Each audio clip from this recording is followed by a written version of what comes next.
Hello, welcome to our channel Jahnavi Janu అండి. జాహ్నవి కే అంటేనే వస్తుంది, కొంచెం చూసుకోండి. ఇవాళ మనం దొండకాయ పచ్చడి చేయబోతున్నామండి. దొండకాయ పచ్చడిలో టమాటాలు ఇవన్నీ వేయట్లేదు. దొండకాయ పచ్చిమిర్చి పచ్చడి అండి. చూడండి ఏ విధంగా చేస్తున్నానో. ఫస్ట్ బాండీలో నూనె వేసుకున్నానండి. చూడండి, ఆయిల్, పచ్చడికి సరిపడా.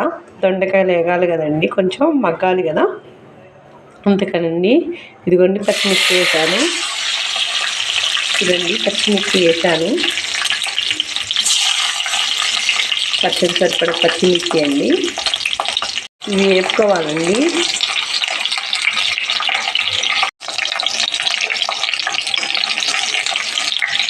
ఇదిగోండి సాల్ట్ ప్రస్తుతానికి వేసుకుంటున్నాను నేను మగ్గడానికి.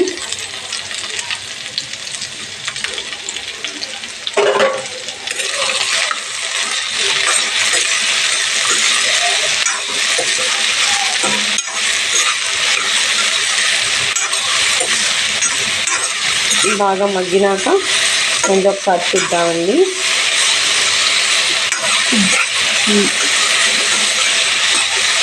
బాగా మగ్గాలండి దొండకాయని.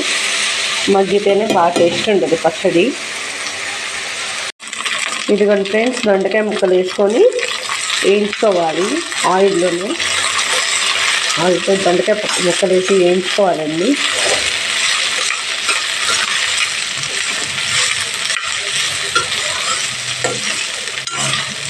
కొంచెం సాల్ట్ వేసుకుంటే తొందరగా దొండకాయ ముక్కలు అనేది మగ్గిపోయిద్దండి.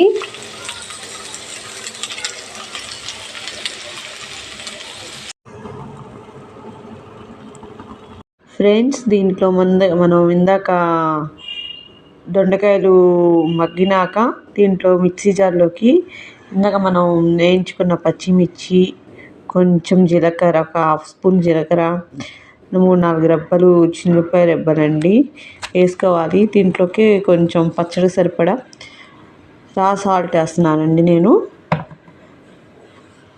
ఇదిగోండి ఫ్రెండ్స్, ఇదిగోండి రా సాల్ట్ వేస్తున్నాను. ఇందాక మనం దొండకాయలు వేగేటప్పుడు కొంచెం సాల్ట్ వేసాను, అందుకని ఈ ఉప్పే కొంచెం పట్టిద్ది. ఆ ఉప్పు సరిపోయిద్దండి.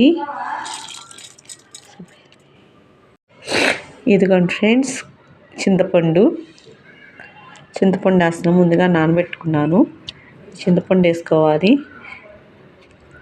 తర్వాత దొండకాయ ముక్కలు వేసుకోవాలండి.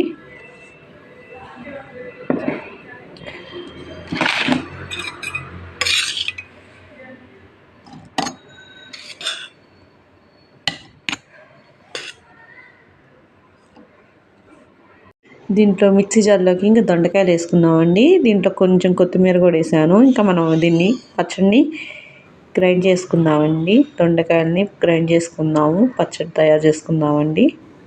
ఇదిగోండి ఫ్రెండ్స్, పచ్చడి ఈ విధంగా ఉంది. గ్రైండ్ చేసుకున్నాక వాటర్ కూడా ఏమీ లేదు, సరిపోయింది పచ్చడి.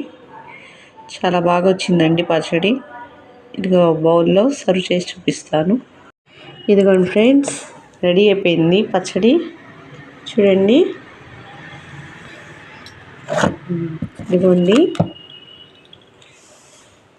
కచ్చా పచ్చాగా నూరుకోవాలండి మిక్సీలో. గ్రైండ్ చేసుకోవాలి కచ్చా పచ్చాగా, మెత్తగా చేసుకుంటే బాగోదు. చూడండి.